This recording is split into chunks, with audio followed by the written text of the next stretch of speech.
নমস্কাৰ আজিৰ ক্লাছত আমি এডিআৰই গ্ৰেড 3 আৰু গ্ৰেড 4 এক্সামৰ কাৰণে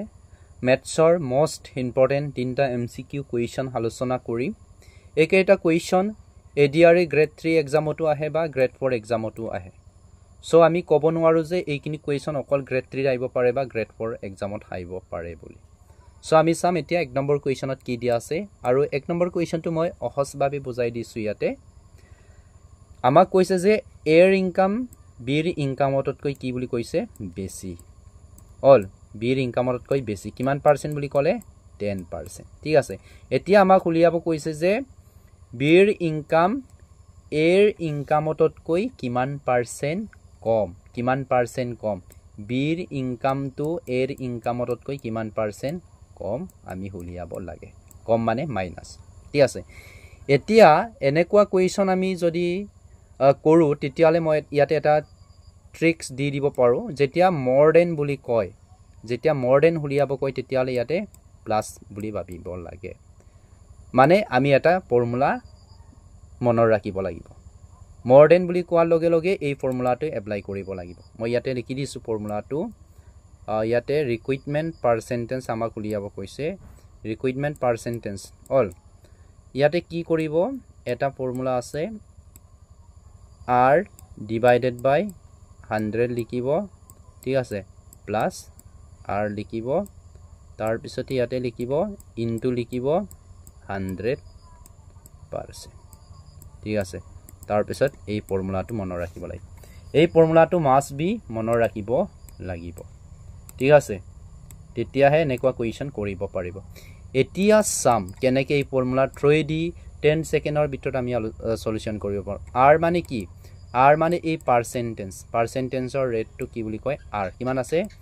10 দিয়া আছে ইয়াতে ঠিক আছে ইয়াত কি লিখিব ইয়াত 10 লিখিব 10 হল ইয়াতে কিমান 100 প্লাস r ইয়াতে মই বহলভাৱে দেখাই দিছো 10 ইনটু 100 এক্সামত সমুকে কৰি দিব ঠিক আছে সমুকে মই কেনেকৈ কৰিম এইখিনিও দেখুৱাম এতিয়া যেতিয়া এই দুটা আমি কি কৰিব লাগিব পূৰণ টকা মানে এই অংকিয়াটো ওপৰৰ লগত কি হৈ আছে পিছৰ অংকিয়াটো পূৰণ হৈ আছে 100 টো পূৰণ হৈ আছে অল বেসিক খিনি ইয়াতে মই কৰি দিছো আমি প্ৰেক্টিছটো সমুকে কৰিম ইয়াতে কি হ'ব 110 হ'ব অল ইয়াৰ পৰা শূন্য এটা কাটিলো ইয়াৰ পৰা শূন্য কাটিলো ইয়াতে কিমান থাকিলে এতিয়া 100 ডিভাইডেড বাই কিমান হল 11 যেতিয়া আমি 11ক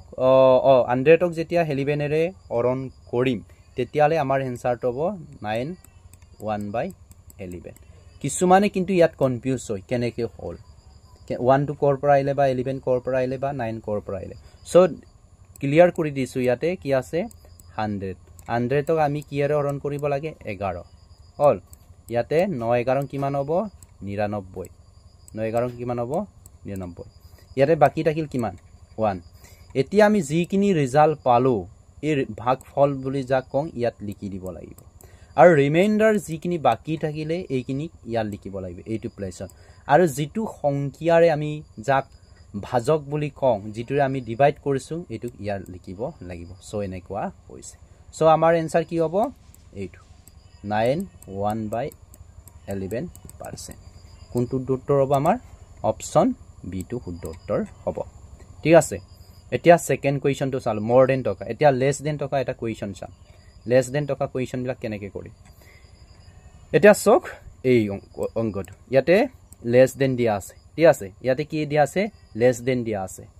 ঠিক আছে less than দিয়া আছে আৰু what percent more does y earn than x তকৈ কিমান y কিমান বেছি ইনকাম কৰে এইটো দিছে ইয়াৰ less than থাকিলে মানে এই ফৰ্মুলাটো এপ্লাই কৰি দিব এইটোৱে ফৰ্মুলা হয় এইটোৰ জায়গাত কি দিব মাইনাস দি দিলে হ'ল ঠিক আছে এইটোৰ জায়গাত কি দিব লাগে মাইনাস দি দিব লাগে মই ইয়াতে লিখি দিছো যেতিয়া less than দিয়া থাকে তেতিয়ালে ৰিকুইৰমেন্ট পাৰ্সেন্টেজ ইকুৱেল অল ইকুৱেল কি লিখিব ইয়াতে r all 100 minus r into 100% ঠিক আছে কি পার্সেন্ট লিখিব ইয়াতে 100% লিখিব ইয়াত কি কৰিম এতিয়া অংকটো ইয়াত কিমান less than ৰেট মানে কিমান পার্সেন্ট 25 দিয়া আছে ইয়াত কি লিখিব লাগিব 25 ইয়াত কিমান 100 দিয়া আছে 100 ৰ পৰা কিমান লিখিব লাগিব 25 অল এতিয়া কিমান আছে ইয়াতে 100% টো থাকিব লাগিব এতিয়া কিমান থাকিব ইয়াতে ইয়াত যদি চাও ইয়াতে 25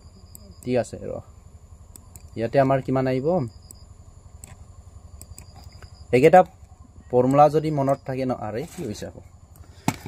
ল্যাপটপৰ লগত লিখিলে মানে অলপ হিপালিপল হয় সো ইয়াতে হ'ব 25 ইনটু 100 ইয়াত কিমান থাকিলে ইয়াতে 75 ক যদি আমি 25 ৰ লগত কাটো কিমান যাব 3 বাৰ আৰু এইটো 3 হৰণ কৰিলে কিমান হ'ব 3 1/3 হ'ব পাৰছে এনসাৰটো ঠিক আছে এইটো আমাৰ এনসাৰ হ'ব কোনটো অপচন কোনটো হ'ব অপচন ডি টো শুদ্ধ উত্তৰ হ'ব ঠিক আছে ইয়াতে কেনেকৈ হৰণ কৰিলে গমে পাইছে নহয় অথনিগতে হৰণ কৰিছো ঠিক আছে হৰণ কৰি চাব এইখিনি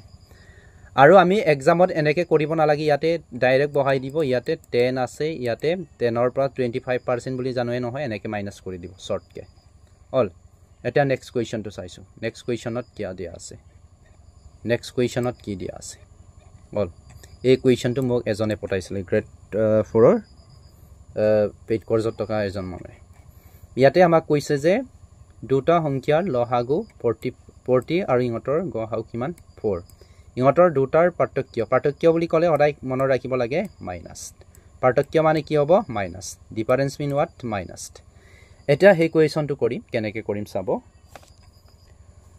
এটা কথা সকলোৱে জানে সাগে এটা ফৰ্মুলা আছিলে a into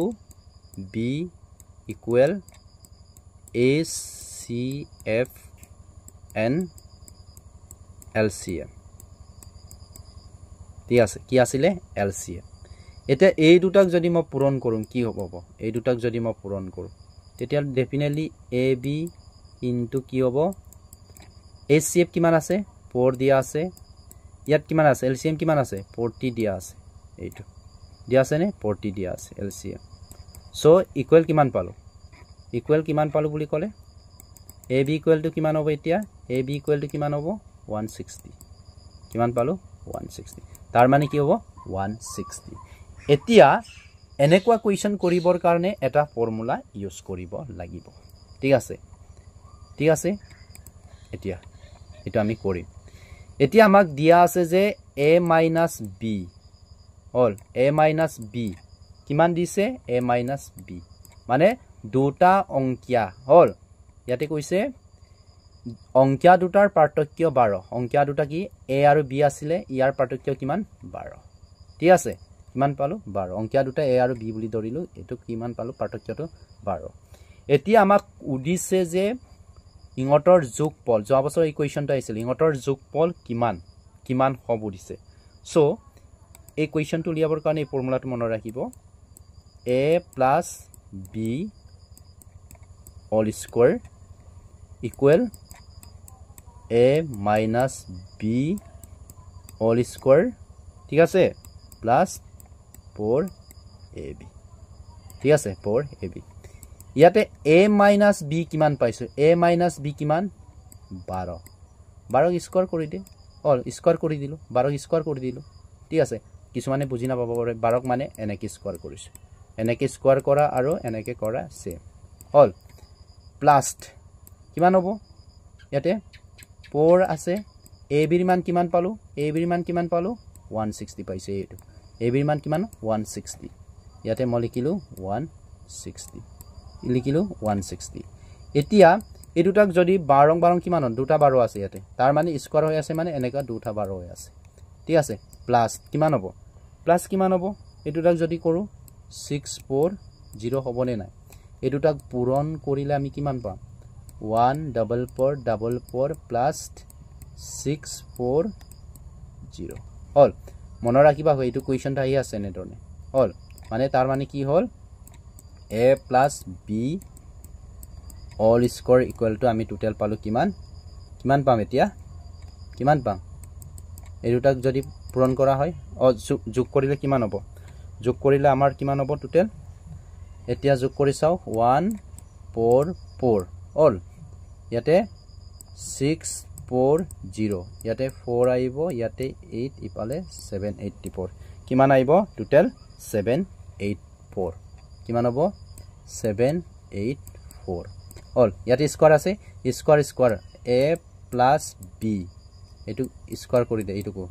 ৰুট ওভাৰ কৰি দিয়া 784 যেতিয়া 78 পৰক স্কয়াৰ অতৰাই দিয়া হয় নহয় তেতিয়া কিমান আইব 28 আইব ঠিক আছে সো এনসাৰটো হ'ব কিমান 28 ইমানে আছিল